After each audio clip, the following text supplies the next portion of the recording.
So, really comparing a job versus a business, it's night and day. I will say that a lot of people maybe shouldn't own a business. I always tell people with a business, you got to have some thick skin. There's going to be ups and downs, and that reason you're doing it is really going to get you through those. You're not going to know everything. Part of it is saying, okay, everything is kind of lining up. I'm going to take that leap of faith, which is the final stage, and I'm going to do everything in my power to make this work. That's the approach I used.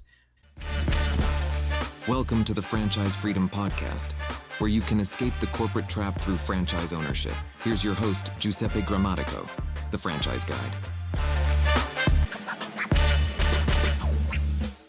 Welcome to the Franchise Freedom Podcast. I'm your host, Giuseppe Grammatico, your franchise guide, and we are continuing the conversation with part two of our series of how to prepare for job loss. So in part one, we talked about when to prepare, and that's immediately, and some of the steps you should be doing now, kind of that self-audit, figuring out the things you're good at and maybe weaknesses and the things you enjoy doing, followed by letting the family know, getting your finances together and updated, followed by getting your LinkedIn account at bare minimum, one of your social platforms, getting that updated and ready to go. In the event you need to kind of reach out to other companies or individuals should you be looking for another job. So in part two, we're going to focus on kind of the next steps of figuring out what is the next steps, because sometimes this is a pivotal point, right? We're figuring out, this is kind of a career transition, a career pivot,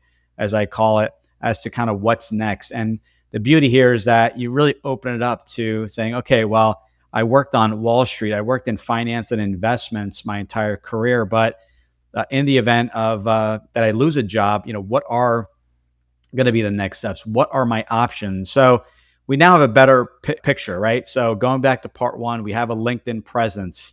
So if people were to contact us, makes it a lot easier. And it's a great way to reach out to other professionals as opposed to email. And if you do have some thoughts or want to put some ideas out there, it's great for feedback and via those LinkedIn and social posts. We have a better understanding of our financials, so we know what that buffer is, right? Now we know, okay, I have certain savings aside.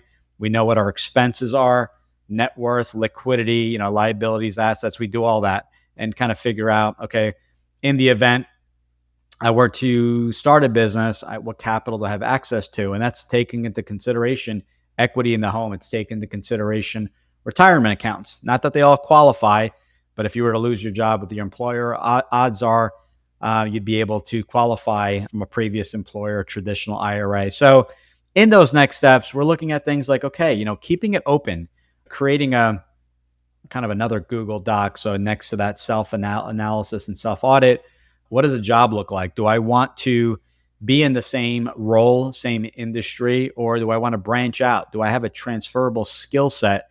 Just say that sales and networking and financial service in the investment industry. Well, that applies to just about any industry. So do I want to switch into a completely different industry? Maybe it's the health and wellness space. Maybe it's the franchise space. Maybe it's the technology space. But writing down, figuring out other jobs and careers that may work, and what are those, those salaries, and that's stuff that you can find online. I believe there's a site, Glassdoor, if I'm not mistaken.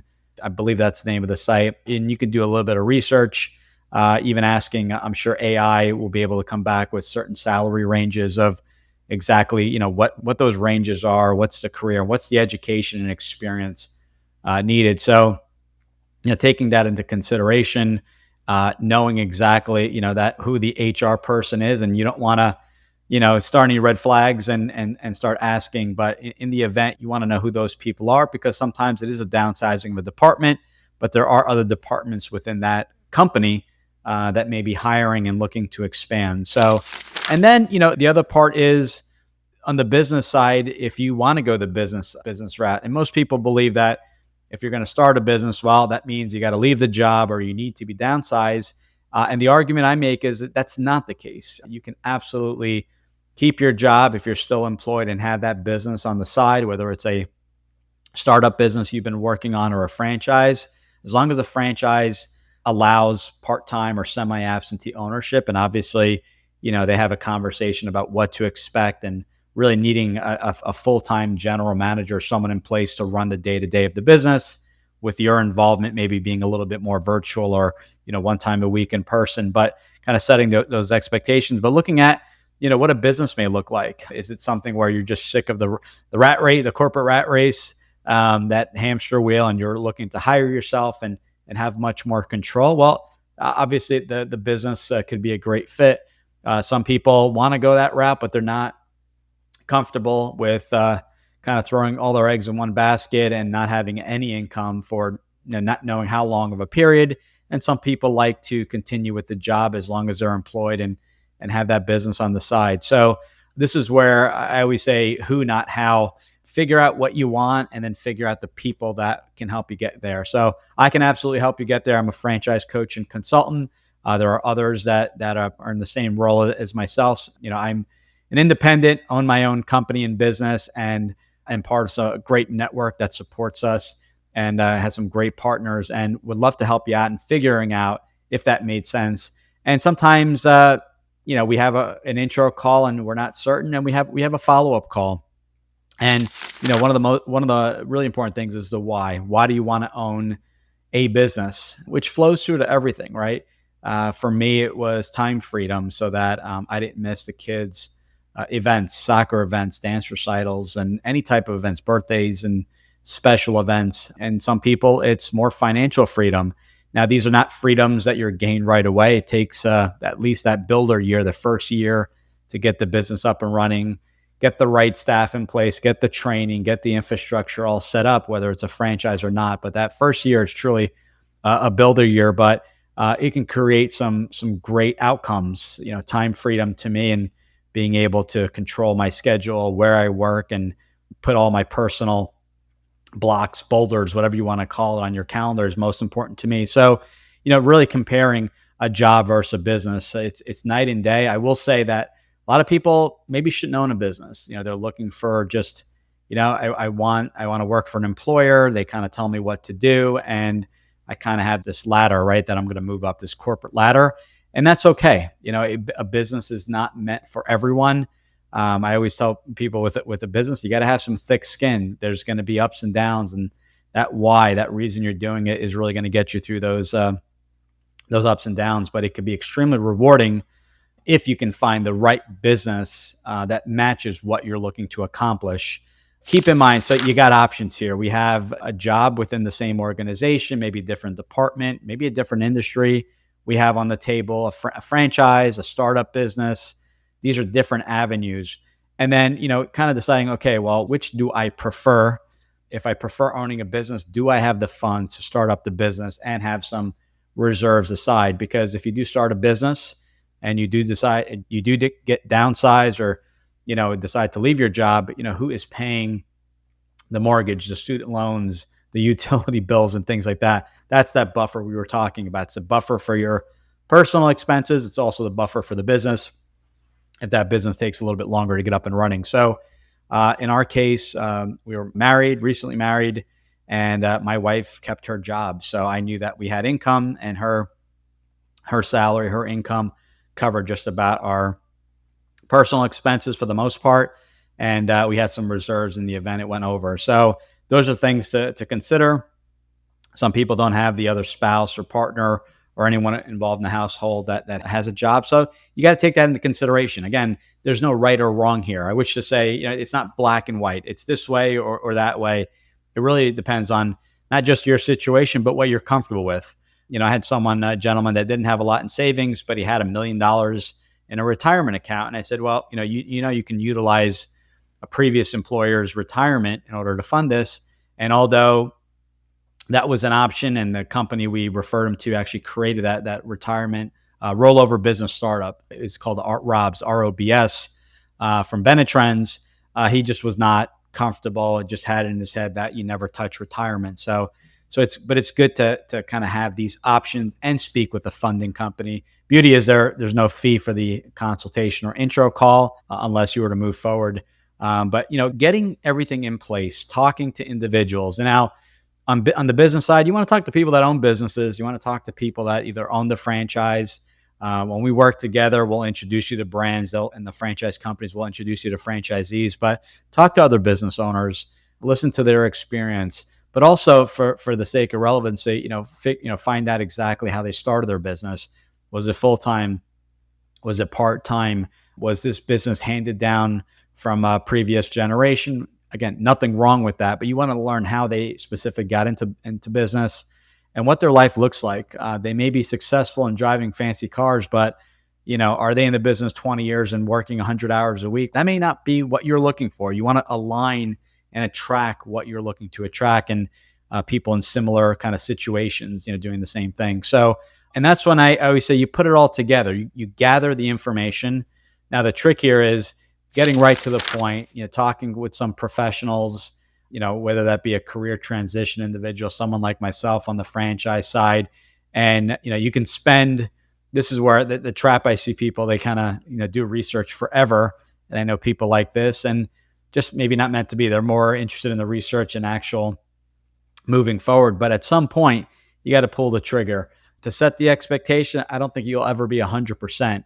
You're going to be, you're going to be super passionate, maybe about the franchise or the business or that job. You're not going to know everything. Part of it is saying, okay, everything is kind of lining up. I'm going to take that leap of faith, which is the final stage, and I'm going to do everything in my power to make this work. That's the approach I used. I left Wall Street, lost my licenses, because when you're not keeping up with the employer license, your licenses expire, which is fine. I knew that. I did that homework ahead of time. And I knew that within, I believe it was 2 years, I would lose all my licenses, and that was okay. So, but I went all in. I said, I do not want to go back to this long commute, this never ending corporate ladder that it wasn't a good fit for me. So, getting all that on the table, getting all that information, and then reviewing that. It could be your spouse or partner or your family at the dinner table and looking at various options. Maybe there's opportunities. Your kids are older, they're in college, and maybe they take a role in the business in the summer. Maybe they take a role in the business. They need additional income, and they could be done remotely, where maybe they're just doing customer service or sales calls in between classes, something that's flexible. So you never know. By having these conversations, ideas come up, opportunities come up, and everything starts to line up. And eventually it will. Everything will start pointing at the direction to go in.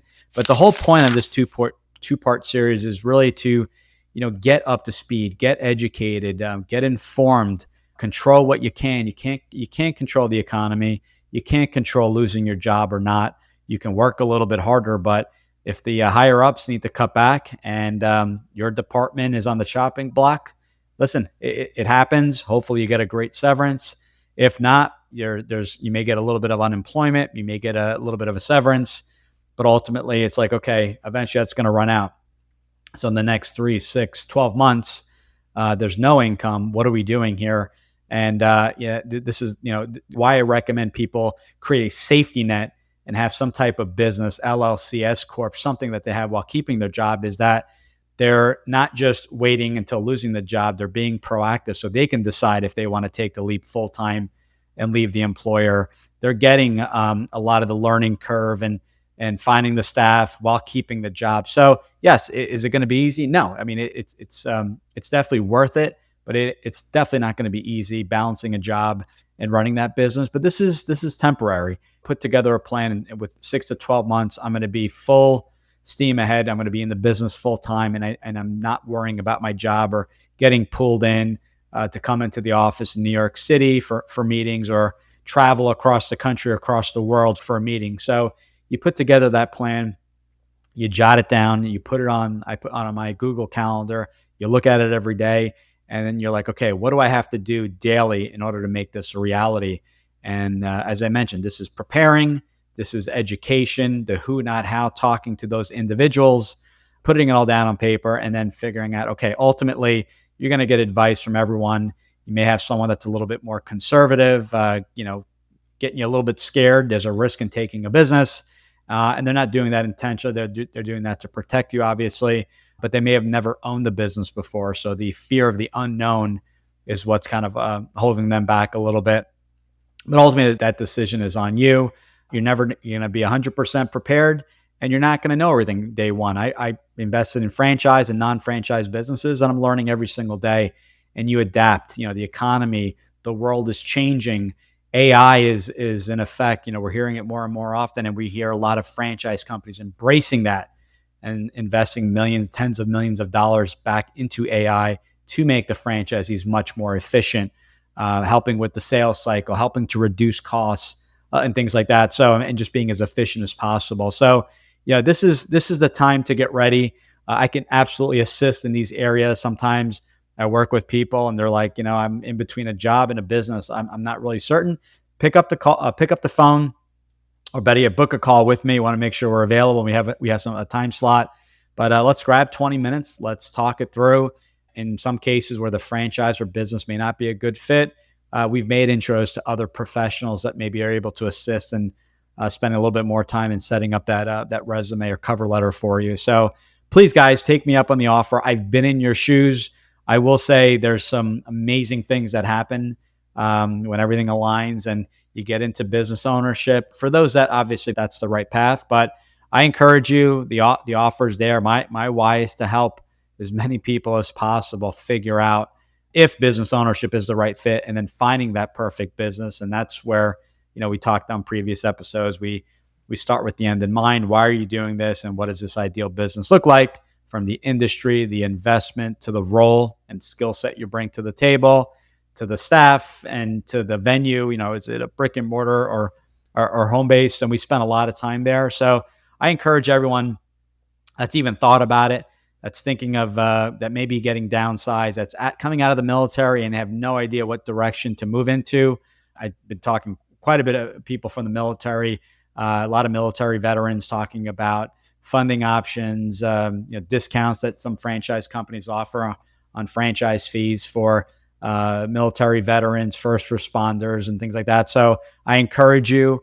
We can definitely accelerate the process on a conversation. I can kind of break it down, and I always send additional resources, but we can get up to speed relatively quickly, as opposed to wasting lots of time looking at a brand that you may not be able to afford or may not even be available in your market. So we help with all that. And then the goal is to find the perfect franchise, look at 2 or 3 that check off all the boxes, and then take it from there and continue that due diligence process and research with each of the brands. So take me up on the offer. I'd love hearing from you. I love hearing your comments.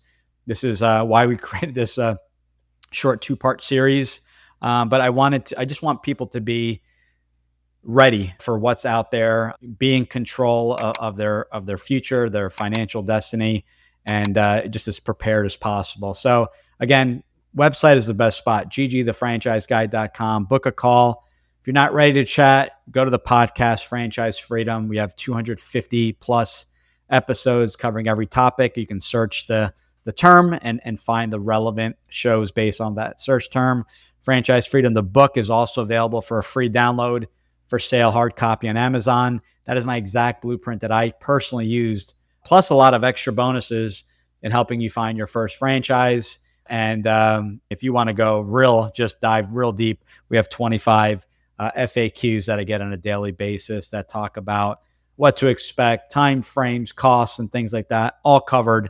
We recorded for an entire day just talking about the questions that we get on a daily basis. So guys, thanks again for your support. We have some great guests lined up in the very near future here. Looking forward to sharing those. And again, reach out if you just have a general question. Best way is you can just contact me right through the website. There's a contact form. Social media is fine as well. DM, comments, and things like that. And looking forward to, your comments, your questions. If there's a topic we didn't cover, there's a topic you want us to talk about, let us know. I appreciate it. Thanks again for all your support. And until we talk again, take care. Bye-bye. Thanks for tuning in. If you want to learn how to make the transition from corporate to owning your franchise, join Giuseppe on the next episode. You can also follow on all social media platforms and achieve financial and time freedom today.